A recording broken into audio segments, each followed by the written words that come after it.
گئے اور چاند پہ جانے کے بعد بڑے خوش ہوئے کہ ہم چاند پر آ گئے، اور ہم نے جو ہے وہ چاند پہ آنے کے بعد بہت بڑا کارنامہ انجام دیا۔ لیکن جب وہ چاند پر پہنچے تو چاند پر پہنچنے کے بعد انہوں نے دیکھا کہ یہ چاند کبھی توڑا گیا تھا، یہ چاند کبھی توڑا گیا تھا، اور توڑنے کے بعد کبھی جوڑا بھی گیا تھا۔ جیسے آئینہ ٹوٹ کر جوڑا جائے تو اس میں سے ایک ہلکا سا نشان ہوتا ہے، ایسے انہوں نے وہاں محسوس کیا۔ تو انہوں نے تحقیق کی کہ اتنا بڑا چاند جو زمین سے بہت بڑا ہے تو اس کو کیسے توڑا جا سکتا ہے، اور توڑ لیا گیا تو پھر جوڑا کیسے جا سکتا ہے۔ جب انہوں نے تحقیق کی تو پتا چلا کہ ہاں آج سے کچھ صدیاں پہلے ایک ایسا اللہ کا برگزیدہ بندہ تھا جس نے مینا کی وادی میں یا جبل ابو قبیس پہ کھڑے رہ کر اشارہ کر کے ہی 2 ٹکڑے کیا تھا۔ اور توڑنا تو سب کو آتا ہے لیکن انہوں نے جوڑ بھی دیا تھا۔ حضور علیہ السلام نے توڑا بھی تھا اور جوڑا بھی تھا۔ قربان جائیں، جب ان کے انگلی کے اشارے کی شان یہ ہے انگلی کے، تو ان کے پنجوں کی شان کیا ہوگی، اور جب ان کے پنجوں کی شان آپ اندازہ نہیں کر سکتے تو ان کی کلائی کی شان کیا ہوگی۔ یہ جو میں اشارہ کر رہا ہوں یہ میرے گنہگار ہاتھ ان ہاتھوں کے برابر نہیں ہے، بس میں سمجھانے کے لیے۔ تو ان کی کلائی کی شان کیا ہوگی، اور جب ان کی کلائی کی شان بے مثال ہے تو ان کے بازوؤں کی قوت کیا ہوگی، اور جب ان کا بازو بے مثال ہے تو ان کے سینے کا عالم کیا ہوگا، اور ان کے وجود ناز کا عالم کیا ہوگا۔ اور جب ایسے وجود والے محمد کی یہ شان ہے تو محمد عربی کو بنانے والا جو خدا ہے اس کی شان کا عالم کیا ہوگا، اس خدا کی قوت کیا ہوگی۔ ہم تو اس اندیکھے خدا کو حضور کے ذریعے سے مانتے ہیں کہ جب یہ ایسے ہیں تو وہ کیسا ہوگا۔ پھر ابو جہل نے اپنے دوست کو جس کا نام حبیب تھا اس کو خط لکھا۔ حبیب کو جیسے خط ملا، حبیب نے خط پڑھا۔ خط میں یہ لکھا تھا، میرے دوست، پرانی تیری میری دوستی ہے، ہمیں ایک مشکل آن پڑی ہے، اس مشکل میں ہماری مشکل کو دور کر آ، تجھے بہت زیادہ جو ہے معلومات ہے نبی اور نبوت کے بارے میں، آ کر کے اس سے بات کر۔ ہمارے یہاں ایک شخص ہے، ہمارا ہی رشتہ دار ہے، اس کا نام محمد ہے، اس نے کبھی جھوٹ نہیں بولا، اس نے کبھی کسی کی امانت میں خیانت نہیں کی۔ ساری باتیں اس نے لکھی، اور لکھنے کے بعد کہا جلدی سے آؤ اور آ کر کے اس کو ایسا پھنساؤ کہ وہ تمہاری باتوں کا جواب نہ دے سکے، اور وہ جامد و ساقط ہو جائے، وہ لاجواب ہو جائے، تاکہ پھر ہم پورے مکے میں اس کے مشن کو ختم کر دیں۔ جیسے ہی حبیب کے پاس جو ہے وہ خط پہنچا، حبیب نے اسی وقت اس تیز رفتار قاصد کے ساتھ ایک تیز رفتار سواری لی اور وہ سیدھے مکہ آیا۔ اور مکے میں جب آیا تو پورے مکے میں جشن کا ماحول تھا، پورے مکے میں خوشیوں کا ماحول تھا۔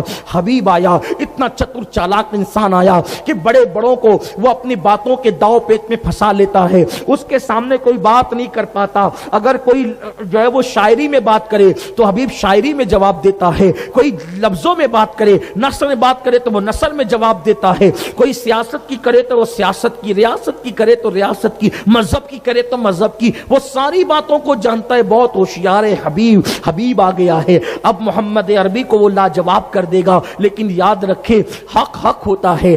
حبیب آیا، شام کا وقت تھا، شام کے وقت حضور کو اطلاع دی گئی ایک بندہ آیا ہے، کیا آپ اس سے گفتگو کر سکتے ہیں؟ حضور نے کہا بالکل کر سکتے ہیں، کون کیا بات کرنا چاہتا ہو؟ کیونکہ ہم اپنی زبان میں کہتے ہیں ہاتھ کنگن کو آرسی کیا، جب سکہ کھڑا ہوتا ہے تو کہیں بھی اچھالو کھن سے بچتا ہے۔ حضور نے کہا ٹھیک ہے چلو بات کرتے ہیں۔ سارے مکہ کے بڑے بڑے گنڈے، سارے مکے کے بڑے بڑے اوباش آج دلوں کے اندر پھدک رہے تھے کہ ہم محمد عربی کے سامنے ایسے کو لائے ہیں کہ لاجواب ہو جائیں گے محمد عربی۔ لیکن قربان میرے امام نے کہا فصحا عرب کے بڑے بڑے تیرے آگے یوں ہے دبے لچے، کوئی جانے منہ میں زبان نہیں بلکہ جسم میں جان نہیں۔ اللہ اکبر۔ حبیب سامنے آیا، سامنے آنے کے بعد شام کا وقت ہے اور اتفاق سے 14ویں کا چاند پورے آب و تاب کے ساتھ چمک رہا ہے، 14ویں شب ہے، چاند کی دودیا روشنی مکے کی زمین پہ پڑ کر مکے کے ریگزاروں کو جو ہے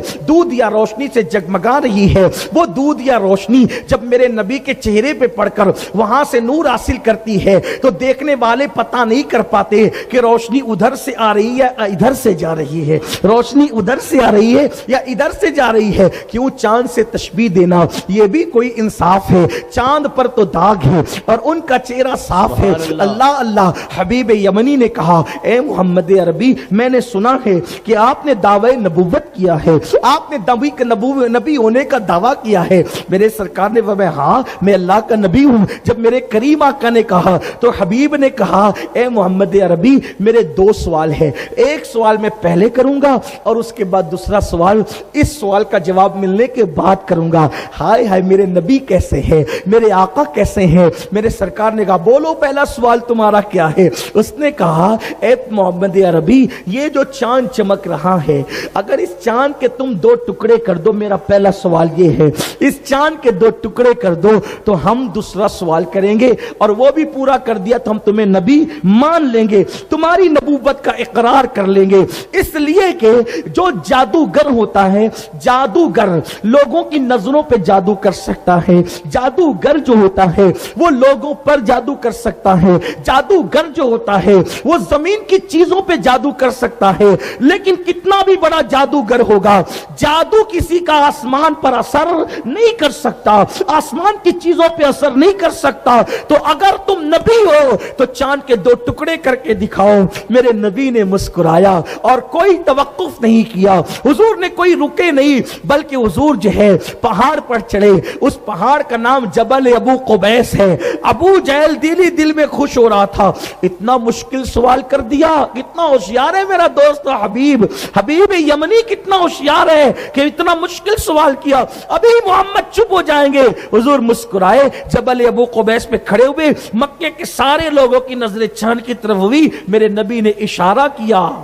کیا بات ہے، سبحان اللہ سبحان اللہ، یہ حضور کے ہاتھ کا معجزہ کوتا، حضور کے ہاتھ کا، یہ آج کی نشست کا ہے، حضور کے یہ آج کے، ورنہ حضور کے ہاتھ کے معجزات گناؤں رات ختم ہوگی، بات ختم نہیں ہوگی۔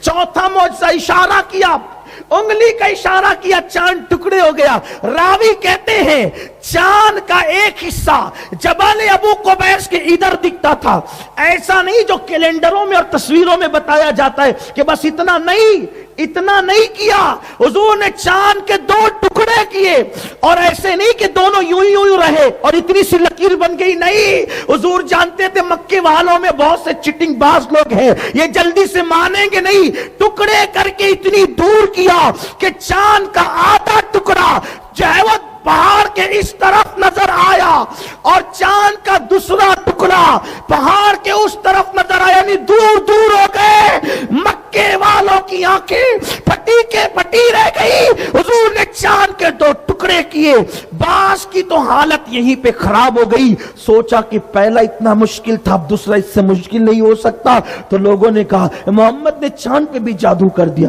حضور نے فرمایا چاند پہ تم نے ابھی کہا نا کہ آسمان کی چیزوں پہ جادو نہیں ہوتا، اور اگر تم کو یوں لگتا ہے کہ میں نے چاند پہ جادو کیا یا لوگوں کی آنکھوں پہ جادو کیا، تو جو لوگ جنگل میں سفر پر ہیں وہ جب آ جائیں گے تو ان سے پوچھنا کہ چاند ٹکڑے ہوا کہ نہیں ہوا، بلکہ